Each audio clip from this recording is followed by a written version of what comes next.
볼보에는 그 S가 세단이고, 네. 예, V가 해치백, 네. XC가 SUV, SUV. 그 다음에 V가 다목적 네. 외건, 이렇게 나뉩니다.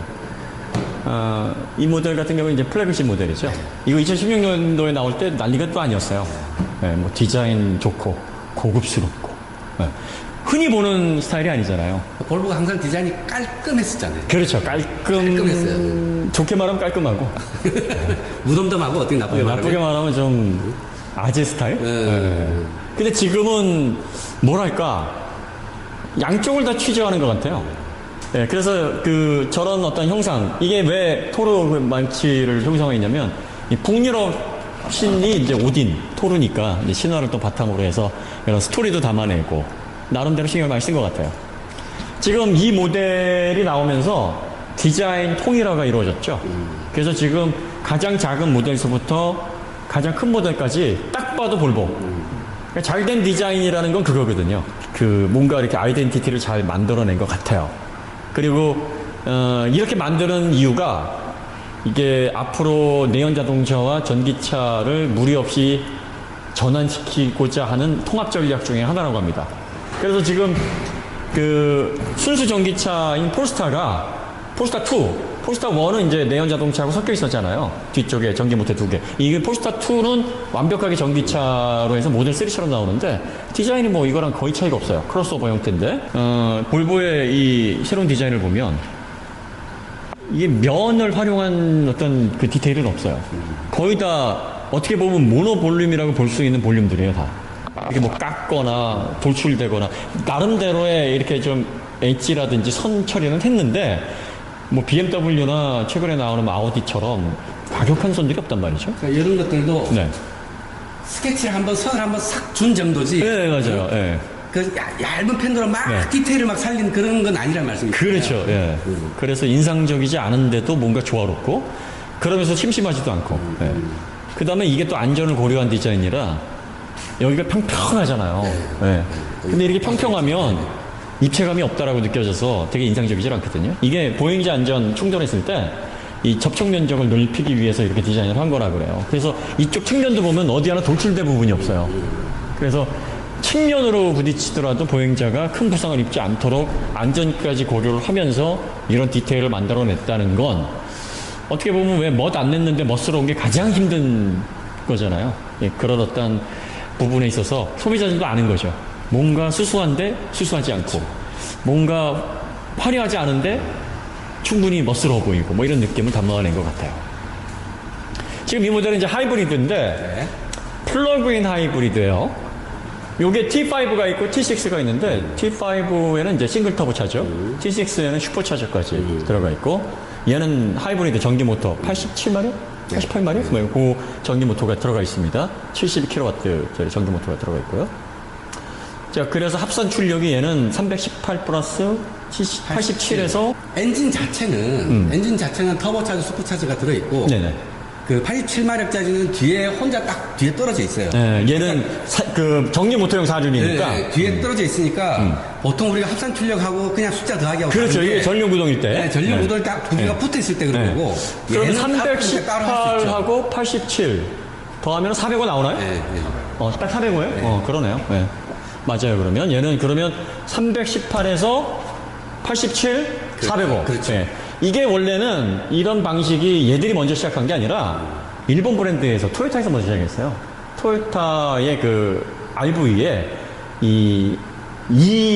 그 AWD라고 해서 예, 그 하이브리드 AWD 뒤쪽에 전기 모터 넣고 앞쪽에 이 파워트레인, 그 IC 엔진을 넣어서 구성을 한 게 그게 상당히 좋은 게 뭐냐면 뒤쪽에서 얘가 잡아주니까 이제 우리가 보겠습니다만 프로펠러 샤프트가 필요가 없고 구조가 단순해지고 그리고 전기 모터하고 내연기관하고 간섭이 없어지거든요. 그러니까 상당히 효율적이고 그리고 뒤가 동작을 거동을 뒤에서 잡아줄 때 모터가 네. 워낙 빠르잖아요. 그렇죠, 그렇죠. 순간적으로 팍 바로 잡을 줄 수가 있는 거죠. 네. 그것도 재밌는 게 뭐냐면 딱 비율을 보면 30%예요. 그러니까 전륜 구동에서 사륜 매분됐을 때에 그 비율만큼만 가 있는데 그런데 트랙션 컨트롤을 전기 모터로 잡아주니까 이게 또 토크가 이 전기 모터는 그러니까 출력이 이렇게 쭉 리니어하게 그렇죠, 나가는 그렇죠, 거죠. 그렇죠. 회전수에 맞춰가지고. 그러니까 내연 자동차는 이렇게 올라가잖아요. 근데 얘는 이렇게 올라갑니다. 왜냐하면 0에서 3천까지 이렇게 가다가 이렇게 떨어집니다. 그런데도 출력이 오르는 건 이제 회전수가 막 7천, 8천 올라가니까 오르는 건데, 요게 사실 그 트랙션 컨트롤이라든지 또 스테빌리티 컨트롤 작용할 때 보통 한 3000 rpm까지가 트랙션 컨트롤을 잡는 영역으로서는 가장 중요하거든요. 그러니까 전기 모터가 들어가게 되면 거동을 그래서 아마 잘 잡을 것 같아요. 네. 그런 차이가 있고. 지금 이 모델이 슈퍼차저에 터보차저가 2개가 들어가 있단 말이에요. 이게 좋을 수밖에 없는 게 슈퍼차저는 이게 엔진이 가동되면서부터 과급을 시작하는 거란 말이에요. 그러니까 말하자면은 이거는 배기압이 털고 뭐 이건 환경 조성이 필요가 없는 그 과급기인데, 얘가 터보차저랑 같이 쓰이는 이유는 터보차저가 한 3000 rpm 이하에서는 효율이 잘 안 나오거든요, 냉간 시에는. 그래서 얘를 붙이게 되면 그 0에서 3000까지 그 효율이 좋아진다는 건데, 걔도 있고 3000까지 균등한 토크를 내는 전기 모터도 있어요. 그러니까 얘가 그러니까 저 RPM에서 보통은 저 RPM에서 힘이 많이 부족한 게 보통의 내연기관 그렇죠. 아이스 엔진인데 그런 걸 느낄 겨를이 없지 않을까 오늘은 없죠. 한번 타보겠습니다. 네, 그러니까 저속에서 저회전에서는 슈퍼차저가 앞에서 끌어주고 전기 모터가 밀어주고 3000 rpm 이상부터는 터보가 터져주고 밀어주고 끌어주고. 하지만 이게 좋은 건 아닌데, 왜냐면 이제 슈퍼차저 터보차저 나가면 국산차 엔진의 몇 개 값이 나와요. 그렇겠죠. 뭐 잘 나가지 않는다 이렇게 보실 수도 있는데 또 의외로 잘 나가요. 근데 이게 그 슈퍼차저에는 베어링이 좀 잘 나가고, 터보차저는 이제 CHRI 이쪽에 문제가 생기거나 뭐 터빈 쪽에 문제가 생기거나 아니면 뭐 냉각 쪽에 문제가 생겨서 나가고 뭐 이러는데, 뭐죠? 이거는 아직까지 뭐 그런 문제를 많이 노출하진 않았으니까 그것까지 걱정할 건 아니고, 또 나온 지가 얼마 안 돼서 뭐 아직까지는. 이게 이제 318마력으로 동작을 하니까 2000cc에서는 M233 엔진 빼면 얘가 거의 뭐 탑이죠. 그러니까요. 2000cc에 300마력 넘는 게 쉬운 게 아니거든요. 더군다나 이 포스타 1에 들어갔던 엔진은 340마력까지 됐었어요. 이 엔진으로. 그러면 리터당 170마력인가요? 와, 씨. 아무리 과급 엔진이라고 이게 슈퍼차저하고 다 때려 넣었다고 해도, 하긴 뭐 벤츠는 터보차저 하나 때려 넣어가지고 210마력까지 리터당 냈으니까. 그래서 이 모듈러 엔진이 왜 좋은지 그때 설명을 해드렸듯이 디젤하고 같이 쓰니까 이거 엔진에서 그러니까 그것 때문에 얘가 2000cc 가지고 300마력 이상을 뽑아내도 그렇죠. 크게 걱정이 안 되는 게, 야, 디젤은 그 높은 토크를 견뎌내는데 그렇죠. 거기에 맞춰서 그냥 뽑아냈겠지 하는 그런 짐작이 드는 거죠. 그렇죠.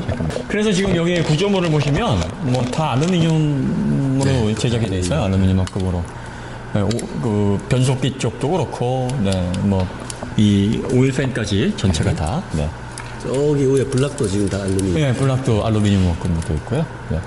요거는 아이신 8단 전륜구동용 변속기인데, 아이신 8단 변속기 전륜구동용이 대형 토크가 높지는 않은데, 이 볼보에서 또 조율을 해서 50kg 포스미터까지는 잘 견딜 수 있도록. 그래서 이 포스타에도 뭐 들어가고 뭐 아주 폭넓게 쓰고 있습니다. 그래서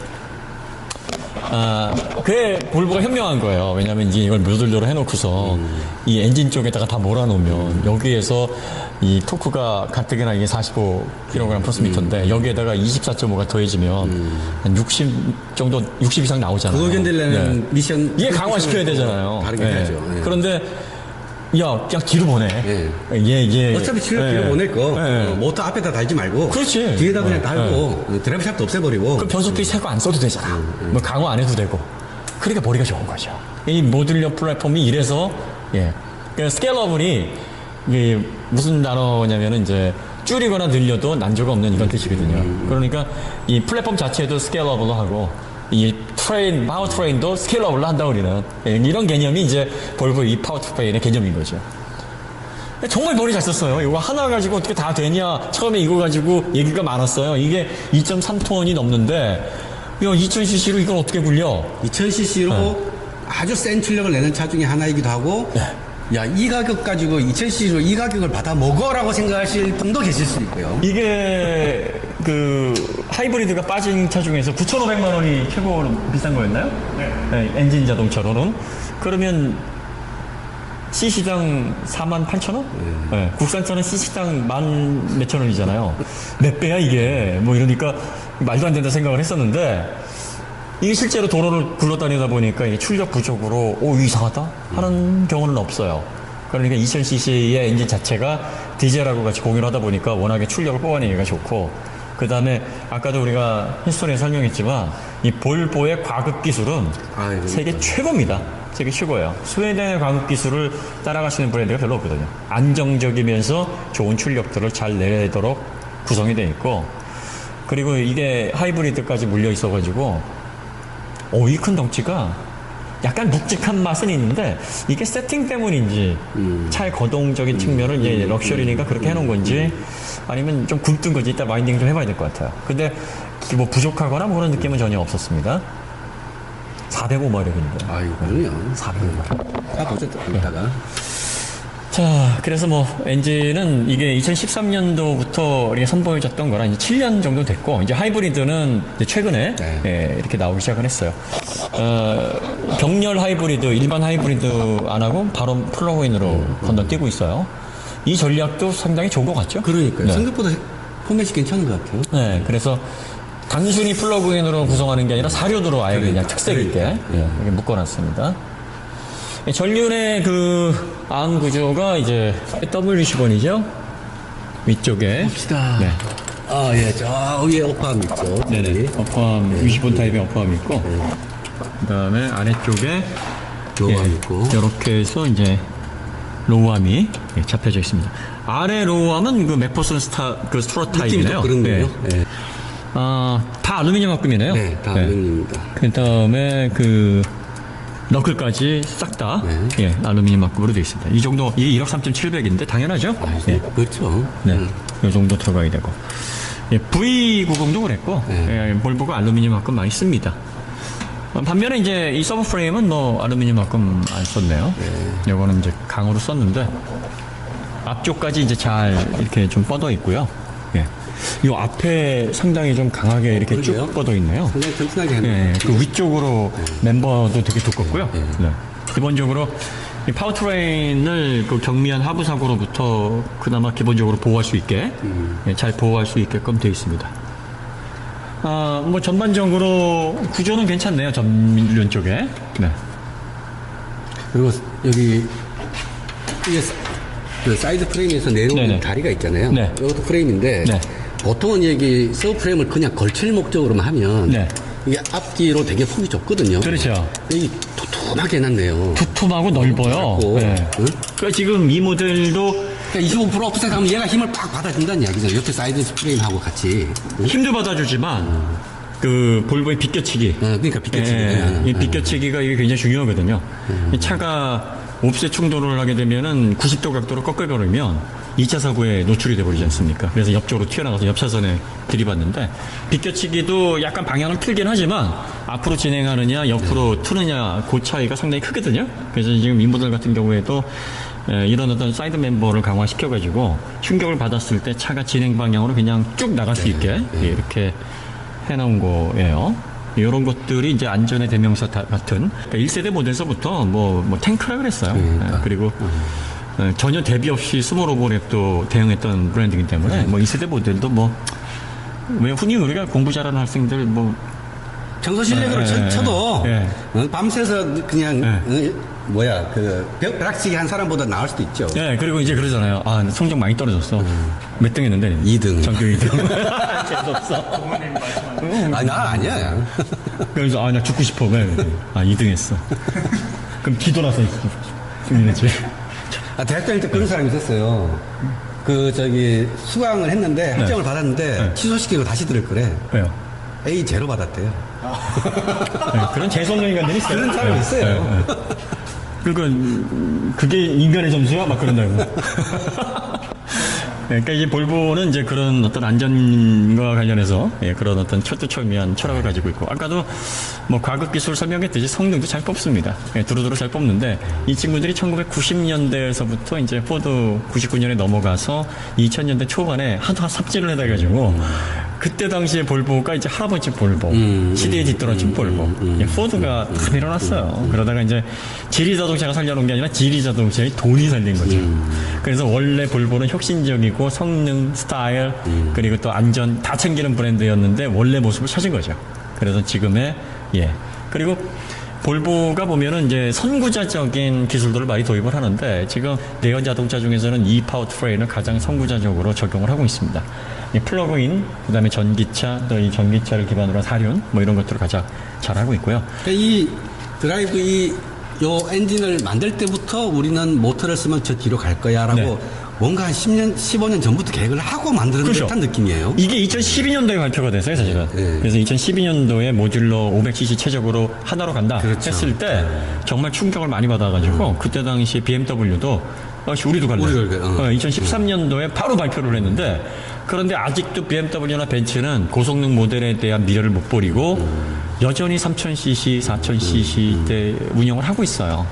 뭐 그럴 수밖에 없죠. 해온 시장이 있으니까. 근데 이제 이 볼보는 다 필요 없어. 그냥 무조건 2000이야. 과감하게 정말 혁신을 이뤘죠. 그래서 여기 보시면은 재밌는 게 이게 사륜인데 이 센터 터널이 없어요. 그렇죠. 여기 지금 보통은 4륜이면 머플러가 이렇게 쭉 나오면 요 위쪽으로 머플러 위쪽으로 하나 지나가야 되거든요. 드라이브 샤프트가 그렇죠. 프로펠러 샤프트가.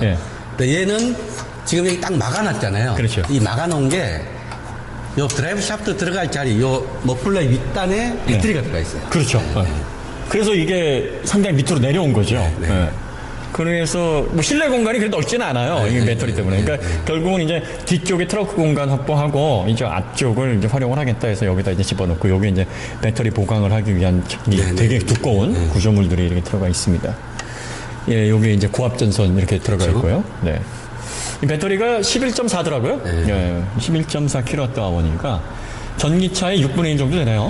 그렇죠. 보통 64kWh가 코너가 들어가고 고성능차 같은 경우에는 75, 76 뭐 그 정도 들어가고 뭐 80, 90 들어가는 것도 있지만 평균적으로 한 64에서 70 사이로 보면은 한 6분의 1 정도 됩니다. 배터리 뭐 설명을 많이 했으니까 요게 전비가 1kWh당 2.7km 좋진 않아요.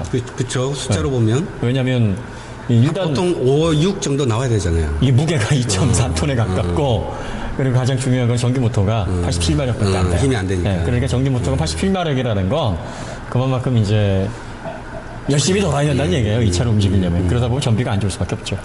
그래서 무게하고 또 출력 요게 작용을 해서 보통 이제 코나 같은 경우에 보면 5.4 그 정도 나오는데 그게 한 절반 정도 보시면 됩니다. 그러니까 쟤는 제 혼자로만 움직인다고 생각하면 안 되고 그렇죠. 엔진과 합쳐서 그렇죠. 서로 협업하면서 움직일 때의 전비를 봐야 되는데 그건 따로 계산할 수가 없으니까. 그리고 이제 요거로 30km 계산으로 하면 11.4니까 2.7이면 한 30km 간다는 얘기예요. 전기로. 그런데 아마 이게 이제 그 충방전 관리 때문에 30km로 다 가지는 않을 거예요. 왜냐면 이거 굉장히 또 엄격하게 관리를 해야 되거든요. 안 그러면 그 요즘 전기차 불 많이 나지 않습니까? 그러니까 과충전, 과방전을 하게 되면 중간에 그 분리막. 이 분리막이 요즘 점점 얇아져요. 이렇게 배터리 성능 밀도를 높이려다 보니까 점점 얇아지니까 이게 과충전했을 때 차적 변화가 되면서 이제 그 리튬 이온이 자꾸 쌓이면서 이게 부피가 팽창하면서 분리막을 뚫고 나오는 거죠. 그러면 이제 합선되는 거죠. 그러면서 분리막이 손상이 되거나 뭐 이렇게 됩니다. 그 다음에 과방전 시키게 되면 이제 덴드라이트 그 구리 이온으로 생기는 덴드라이트 때문에 이 덴드라이트가 또 손상을 시켜서 녹여요. 이렇게 되면은 이게 분리막이 조금만 손상이 돼도 그쪽 부분에 저항이 없어지니까 음극 양극에서 갑작스러운 이온화로 열폭주 현상이 벌어집니다. 그러니까 지금 리튬 이온에서 가장 문제가 되는 게 이제 전해질 그리고 이 분리막. 이 분리막 기술이 굉장히 중요한데 그 분리막 기술의 한 75%, 80% 가까운 원천 기술 일본이 가지고 있어요. 그래서 우리나라 또 지금 LG화학이나 SK이노베이션도 분리막 기술을 지금 많이 확보를 해놓고 SK이노베이션도 거의 뭐 15% 이상 점유율을 넓혀가고 있긴 한데 지금 이 분리막 기술을 확보를 할 것이냐 아니면 전해질을 아예 그냥 전고체로 고체 방식으로 해서 분리막 필요 없는 전지를 만드느냐 이제 이 문제 때문에 결정을 아직 못 내리고 있는 것 같아요. 전략적인 투자를 할 때. 어쨌든 리튬이온 배터리가 불이 나는 건 그 분리막 때문에 그래요. 이 분리막이 완벽하게 분리를 해줘야 되는데 이게 리튬 이온을 통과시키면서 전극이 닿지 않게 막아줘야 되는 거니까 상당히 어려운 기술이거든요. 그리고 지금 그래서 이제 여러분들이 그럼 왜 전기차는 불렀는데 플러그인 하이브리드 불렀다는 얘기는 못 들었다 하는 이유가 얘가 이제 기본적으로 방전을 좀 더 적극적으로 보통 전기차가 10% 선에서 이건 이제 방전됐다고 끊어주면 얘는 한 20% 정도 선에서 아마 끊어주지 않을까 싶어요. 그러니까 BMS 배터리 매니지먼트 시스템이 네. 순수 전기차 같은 경우는 네. 사실은 사람이 그냥 운행하면 어쩔 수 없이 전기를 쓸 수밖에 없는 거잖아요. 대안이 없으니까. 대안이 없으니까. 네. 얘는 근데 네. BMS가 엔진도 있으니까 네. 야, 너 악셀 막 밟지만 네. 나 배터리 좀 관리 좀 해야 되겠어. 네. 그 배터리 전기 안 쓰면 되거든요. 그렇죠. 얘는. 네. 그러니까 좀 더 효율적으로 쓰는 거죠.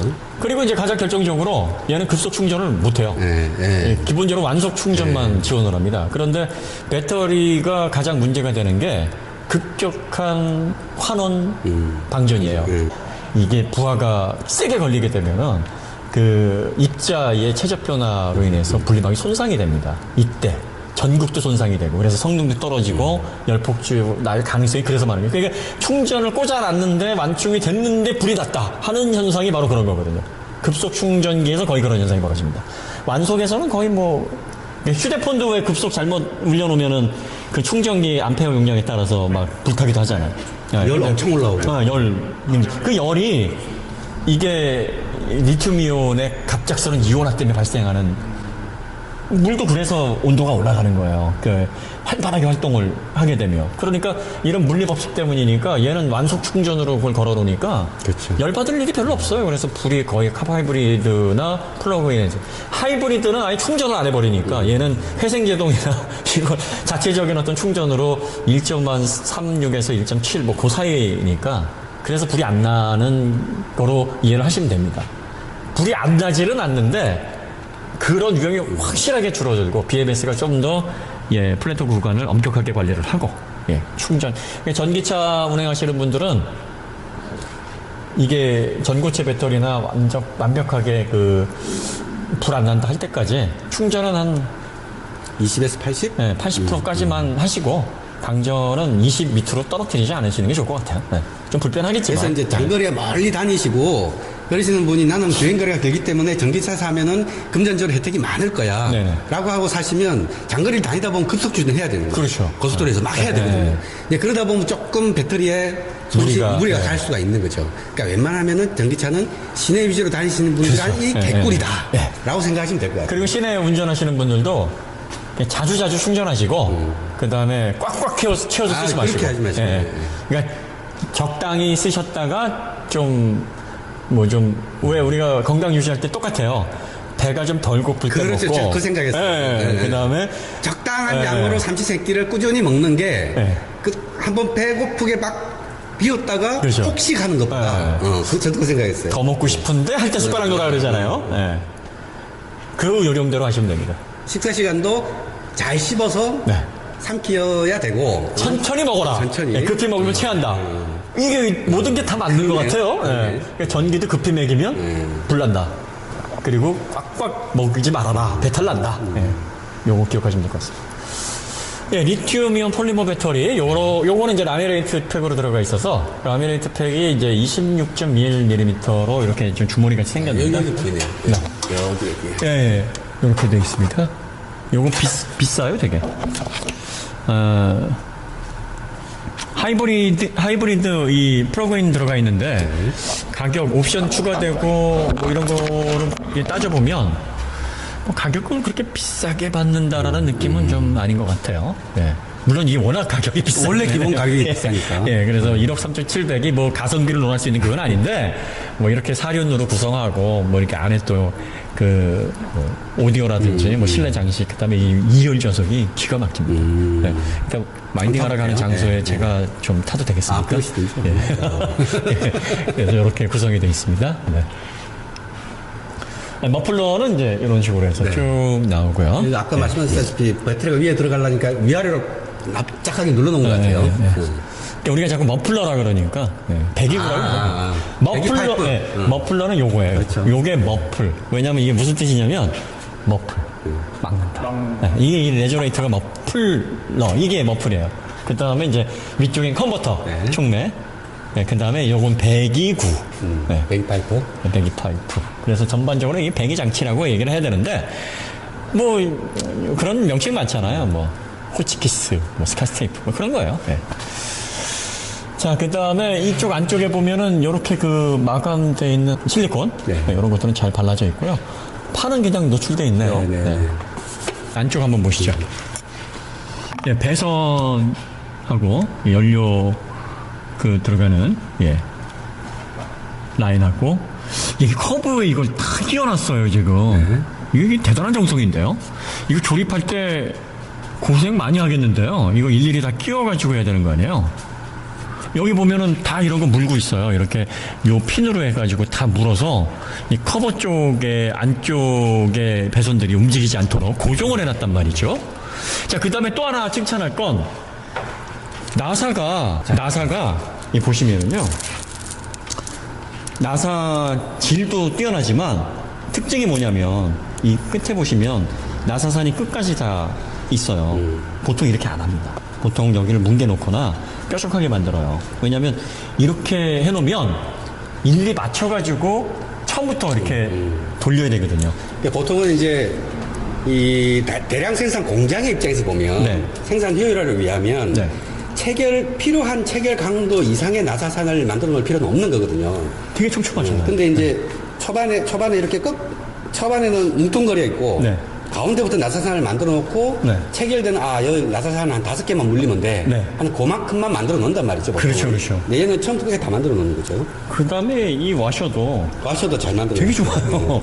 이게 빠지지도 않고 여기에서 이렇게 고정이 되면서 움직이면서 간극을 메우는 기능을 아주 잘 구현을 해놨어요. 이게 나사 원가 굉장히 비싸겠는데요. 크던 작던 촘촘한 나사산에 끝까지 나사산이 있다라는 게 보통은 이게 조립 공정에서 차지하는 시간이 많기 때문에 이렇게 안 합니다. 하나를 보면 열을 한다고 이런 것들을 그리고 우리가 이제 풀어낼 때 이게 7,000km를 탄 건데 보통 이거 분해 조립하시거나 기계 관심 있으신 분들이 오래 사용했던 어느 정도 일정 사용을 했었던 부분에서 나사가 풀릴 때 살짝 걸리는 게 있어요. 보통은. 그렇죠, 보통은. 근데 얘는 깔끔하게 돌아가더라고요. 전혀 안 걸려요. 네. 모든 나사가 하나도 안 걸리게 그렇게 풀려요. 네. 그러면 정밀하게 가공이 돼 있다는 네. 얘기예요. 공차가 굉장히 작아요. 이런 거 하나만 봐도 얼마나 공을 들인 창가를 알 수가 있는 거예요. 네. 커버도 잘 돼 있고요. 네, 기본적으로 크게 뭐 이러지 하는 부분들은 없습니다. 네. 그 다음에 이제 이 배터리 쪽 위쪽으로 올라가서 밑에 커버를 다 쳐놔서 그런지 차체 드러나는 것도 얘는 뭐 그렇게 거슬리진 않네요. 네. 이게 SUV에서는 보기 힘든 형상이라 되게 좀 낯설어요. 이렇게 낮게 뭔가 공간이 네. 쓱쓱 보여야 될 것 같은데 꽉 차 있단 말이죠. 덩치에서. 네. 자, 후기전으로 넘어가겠습니다. 리프 스프링이 없어서 좀 아쉽네요. 그러게요. 리프 스프링이 좋은가요? 에어 이 서스펜션이 좋은가요? 저는 지난번에 리프 스프링에 감동을 받아서 네. 이 차도 리프 스프링이었으면 좋겠다라고 생각하고 있었어요. 어느 게 더 좋은 것 같으세요? 에어, 리프. 이것도 사봐야 되겠죠? 네. 에어가 그래도 에어가 좀 낫겠죠. 더 고급이지 않을까요? 네. 그러니까 이제 리프도 저번에 우리가 그 타본 결과 공간 활용 잘 해놨고 그리고 또 무엇보다도 탄성 조율이 좀 기가 막혔지 않습니까? 그래서 적당히 편안함을 주면서 하중 이동도 적당히 잘 받아내고 henkel사의 폴리우레탄 매트리스 2 소재인데 구조형 접착제를 붙여가지고 그렇게 형상을 만들어놨단 말이에요. 그러니까 그 트럭에서 말하는 판스프링하고는 전혀 다른 게 전혀 다른 거죠. 그런 신소재죠 말하자면. 그러니까 사실 이런 큰 차에 들어갈 게 아니라 XC40이나 V40 같은 작은 차에 들어가게 되면 토션빔을 대체할 수 있는 토션빔이 가장 이제 좋은 장점이 공간 활용성이 좋다는 거거든요. 그래서 컴팩트카에서 유럽에서 포기를 못하는 게 제작비도 낮지만 그 토션빔을 통해서 공간 활용을 잘 할 수 있다는 거. 근데 리프 스프링이 그 역할을 해준단 말이에요. 그러니까 물론 조금씩 뭐가 들어가긴 하지만 스프링만큼의 그 여유를 확보할 수 있어서 좀 더 바닥을 내릴 수 있는 네, 그런 구조인데 지금 여기다가 이제 에어 서스펜션을 집어넣은 것도 이 리프 구조다 보니까 이게 많이 내려와 있잖아요. 네. 이게 쪼급소보가 걸려 있고 그 위쪽에 스프링이 같이 이렇게 들어가는 구조 아니면 뭐 이렇게 스프링이 별도로 빠져 있는 구조가 아니다 보니까 그러니까 리프에서 딱 걸어 놓는 그 스타일에서 이제 에어 네. 서스펜션 이 리저버를 딱 해놓고 네, 좀 고급스러운 승차감을 내는 방식으로 이제 변경을 한 걸로 보입니다. 워낙에 뭐 리프 스프링에서 좋은 감동을 받아가지고 예, 지금 이 에어 서스펜션이 리프 스프링보다 얼마나 잘 동작을 세련되게 안정감이나 뭐 승차감을 보여줄 수 있을 것인가 뭐 좀 기대가 되네요. 네. 더 좋으니까 상위 모델에 이렇게 넣겠죠?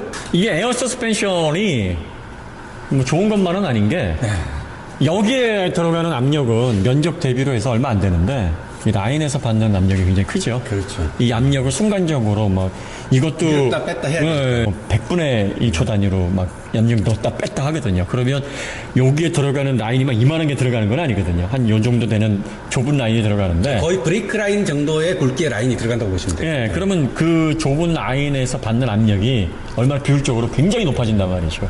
그러면 엄청난 압력을 잘 견디도록 그 프렌즈라든지 이런 걸 구성을 하지 않으면 이 라인이 잘 터져요. 그래서 예전에 그 메르세데스 벤츠 에어매틱도 이게 한쪽이 주저앉거나 뭐 이런 문제가 생겼는 경우가 많았는데 초창기에는 그걸 몰라가지고 전체를 다 막 2천만 원치 교환을 했는데 결국은 보면은 실링 문제라든지 실링 문제라든지 라인 문제, 그러니까 호스 문제라든지 뭐 펌프 쪽에서 생기는 문제였어요. 그러니까 지금은 애프터마켓에서 이제 그 소를 많이 보니까 뭐 이렇게 부분 수리도 좀 지금 가능하다고 하는데 그래도 비싸요. 그러니까 이게 꼭 들어간다 그래서 또 아주 좋은 것만은 아닐 수는 있는 게 처음에 이제 이게 내구 연안 내에서 사용할 때는 승차감도 좋고 반응도 빠르고 다 좋은데 이게 교체 수요가 일어날 때쯤 되면은 좀 지갑이 많이 얇아질 수 있다는 점.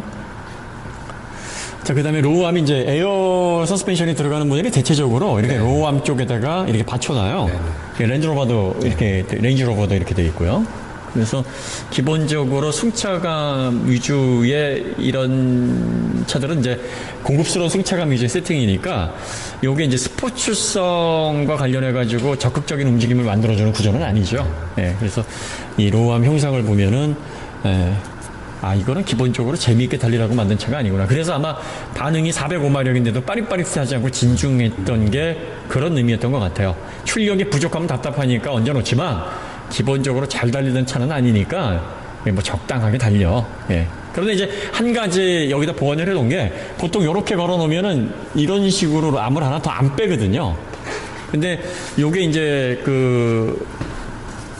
말하자면 토 변화를 위해서 이렇게 하나 걸어놓은 것 같아요. 그래서 이쪽에 강하게 전기 모터가 걸리고 트랙션 컨트롤도 되니까 그래도 뭐 달릴 때 조금 그래도 기분 좀 낼 수 있게끔 링크 구조는 만들어 놓을게. 하지만 기본적으로 편안하게 달리는 차니까 너무 심하게 달리지 말고 그리고 볼보는 예전부터 스포츠 성능 많이 구현해 놨으니까 기본적인 어떤 구조나 어떤 토의 변화 뭐 이런 것들은 만들어 놓을 테니 즐길 사람은 적당한 선에서 즐겨 뭐 이런 의미 같아요. 예.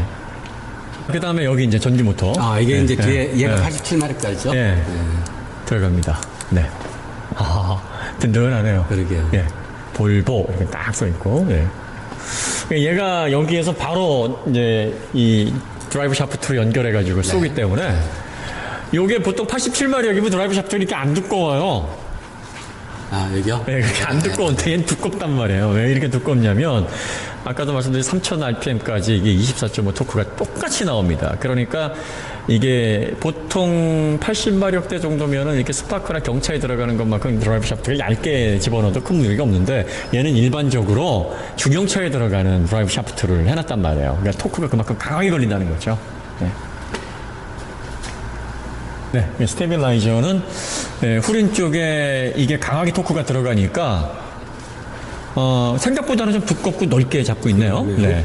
요것도 이제 내연기관에서 토크를 분배해서 받아서 쓰는 거하고는 좀 다른 경우네요. 그러니까 보통 30% 정도 나눠 쓰는 내연기관의 사륜구동 같으면 얘를 좀 얇게 하고 좀 좁게 배치를 하거든요. 그런데 얘는 롤을 좀 더 적극적으로 제어를 해도 출력 쪽에 손실이 좀 크지 않다라고 이제 판단을 해서 이렇게 롤을 좀 잘 잡아내도록 스테빌라이저를 걸어 놓은 것 같아요. 그리고 이제 에어 서스펜션은 뭐 경우에 따라서 부드럽게 강하게가 그렇죠. 자유롭게 조절이 되는 그런 현가 장치이기 때문에 예, 그런 식으로 변화의 폭을 좀 많이 주지 않았나 싶습니다. 두 개의 스틸이고 큰 거 네. 구조물하고 너클만 예, 알루미늄 합금으로 되어 있습니다. 이게 워낙 크니까 다 스틸처럼 보이죠. 예, 다 알루미늄처럼 보이네요. 예, 워낙 큰 게 하나 들어가 있어서 예, 후륜 쪽도 잘 정리가 되어 있고요. 네. 전반적으로 괜찮습니다. 네. 1억 3,700이라고 하면, 이게 뭐 내연기관으로 해가지고 2000cc 구성해서 이렇게 판다 그러면 조금, 뭐야, 그러겠는데, 이렇게 전기 모터를 통해서 4륜으로, 또 배터리도 플러그인이기 때문에 11.4kWh 넣어놓고, 그래서 볼보 이 브로셔나 홈페이지 가보면 네. 이 포맷을 트윈 엔진이라고 그래요. 트윈 엔진? 네, 말 그래서 되네. 앞에 엔진이 네. 있고 네. 뒤에도 엔진이 있다. 그 그건, 엔진이 네. 이제 내연기관이라는 뜻이 아니고 네. 동력을 발생하는 놈. 네. 이 앞에도 있고 뒤에도 있다. 그래서 트윈 엔진이라고 그러더라고요. 이것도 엔진이죠. 그렇죠. 얘도 예. 엔진이죠. 예. 그러니까 여러분들이 엔진 인터널 하면은 컨버스천 엔진은 아니고 그렇죠. 모터로 된 엔진인 거죠. 그렇죠. 여러분들이 이제 내연기관만 엔진으로 생각하시는 경우가 있는데, 예. 우리 심장도 엔진이고, 그렇죠. 예. 현PD도 엔진이죠. 오토교 엔진. 예. 자, 그러면 뭐 하부는 보니까 잘 돼 있어요. 예, 잘 돼 있고 프리미엄 브랜드다운 어떤 구성들을 보여주고 있고요. 뭐 살짝 아쉬운 부분도 노출하고 있으나 이 정도면은 뭐 그 가격 받아도 눈길을 되지 크게 않을까. 끄는 정도는 아닌 네. 것 같아요. 네. 그런 느낌 좀 듭니다. 예, 그러면 뭐 엔진 좀 보고 다시 올려서 우리가 예, 하겠습니다.